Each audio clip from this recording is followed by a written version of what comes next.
Hello, everyone. This is Tom Fox, and I'd like to welcome you to This Week in FCPA. Unfortunately, we are having some technical difficulties with my co-host, Jay Rosen, so I'm going to be doing this one solo today. And since it's a little bit past 9 o'clock, we will commit to still concluding at the half hour, so this one will be a little bit shortened. But we had some interesting developments this week that I wanted to go over with you and give you sort of my take. Really, the first one was that Novartis has acknowledged a criminal probe in Korea around bribery and corruption for using medical journals to pay doctors. Now, if that name sounds familiar, it should be to anyone in the FCPA world, because Novartis recently concluded a FCPA enforcement action, paying $25 million for to the SEC for weaknesses in internal controls around the FCPA. But what I found very interesting in this particular probe was the payment mechanism. And it really goes to show the links and creativity that bribe payers will use. So this was not a situation where Novartis was paying doctors honorariums for speakers. This was a situation where Novartis was apparently paying honorariums for articles published in journals. The problem was they may not have been published. So it really is, I think, a very good lesson for the compliance practitioner to consider going forward, because the the number of ways to pay bribes is only limited by the imagination of the people making those payments or authorizing those payments or suggesting those payments. So that's really why having a rigid, fixed indicia or program really doesn't provide the flexibility that companies need to combat bribery and corruption. Just as fraud, the varieties of fraud are almost endless, the varieties of bribes paid are almost endless. So in the healthcare field, the pharmaceutical field, the medical device field, the medical supply field, we've had a large number of enforcement actions where honoraria, the plural of an honorarium, were paid to doctors to give speeches. And the reality was these payments were basically to get the doctors to prescribe the particular products of that healthcare service provider or device provider. And here we see not speeches, but payments for magazine articles. So a pretty interesting way to circumvent anti-bribery laws. And if Novartis indeed gets into more trouble over this, it could be very interesting to see what would happen in terms of the FCPA applications going forward. So now we have Jay Rosen with headset, and unfortunately we still don't hear Jay, but we see you. Let's see, can you hear me now? So Jay, I was just talking about the Novartis FCPA enforcement action, and so I was going to suggest, since I'm having a little bit of trouble hearing you, maybe you could talk about some of the things that interested you this week, and when you finish, give me a thumbs up and I'll pass it back over and I'll talk a little bit. Great. And sorry for the technical difficulties. One of the things that I read this week that was of interest was an article that appeared in the FCPA blog on Tuesday. And it's our colleague, Paul Pelliter from Mintz-Levin. He wrote a very thoughtful piece taking a look at what would be required for the next person who's going to step in and replace Patrick Stokes in the FCPA. And, you know, one of the things that he really picked up that resonated with me is that as of late, there seems to have been a bit of a revolving door there. And one of the things we need to do, or what I think would, really send out a good sign to the community, is to have a group of people who are going to be there for an extended period of time. So, we can get this pilot program going. And, it's a great piece. I don't want to talk about too much, but I would recommend that you go into the archives from this week from the FCPA blog and have a read on that. That's something that resonated with me this week. Tom? So really the next thing I wanted to talk about, and we even had some developments today on this matter, was in continuation of the VimpelCom matter. The alleged recipient of many of the bribes around VimpelCom for their bribery and corruption in Uzbekistan was the daughter of the president, Gulnara Karimova.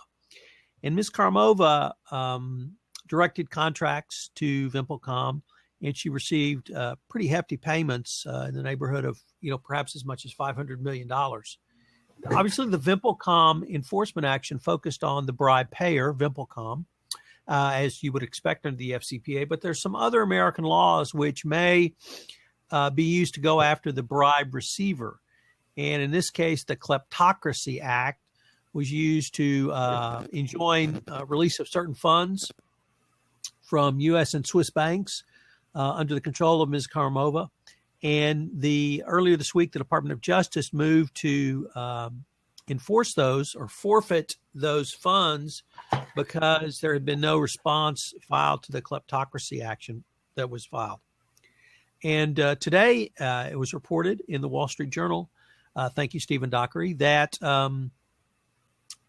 this conversation is now at government to government levels. So the U.S. is not going to move forward to forfeit the money and put it in the U.S. Treasury.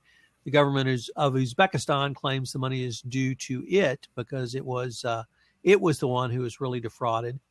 So that's going to be an interesting negotiation going forward. And certainly, I think the FCPA from time to time has raised issues of national security interest and national government interaction. So this one will be interesting to see how it plays out, particularly when you have a government that is really an ally of the United States in pretty strong terms.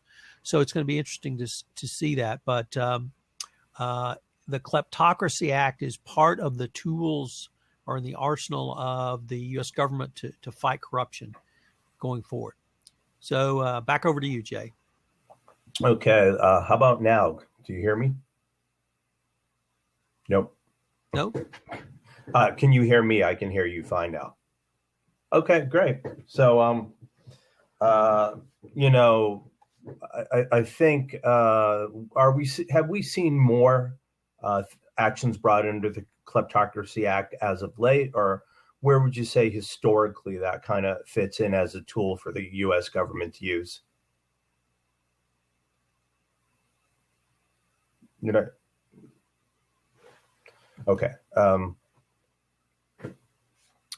Okay. Well, the next thing I wanted to talk about was Dick Casson has put together a very interesting event.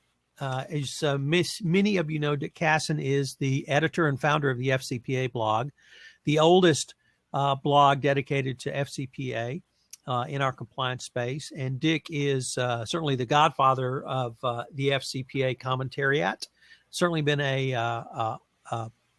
if not a influencer, certainly an influencer, but also a mentor to many of us, including myself. And in large part, I got started and continue to go in my commentariat career because of the support of Dick Casson. So he's been a friend to almost everyone, certainly in the FCPA space.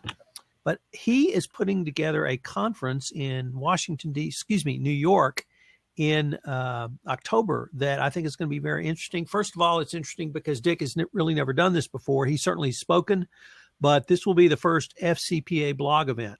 And many of us who are contributors to the blog, I'm privileged to be one of the contributing editors, are going to be speaking and or on panels. And so it's going to be, if I can look here, on October 26th at the Convene Conference Center on 237 Park Avenue, sponsored by Steinman & Rogers, Deloitte, Covington, Hughes, Hubbard & Reed. And there's information available on it on the FCPA blog.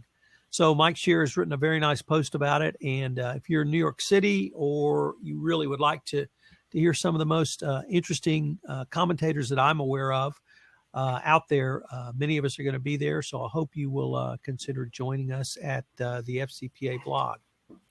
So Jay, give me a thumbs up if you got something else. No, I'm okay. Well, then let me bring up the next topic, and when I conclude, I'll give you the thumbs up. And if you have some comments, I think it would be interesting to know your perspective, which is the new ISO standard 37001, which deals with anti-corruption compliance programs. And ISO is the International Standards Organization. If you've ever worked in an industry that has safety issues, you're aware of ISO and ISO safety standards, which are recognized on a worldwide basis.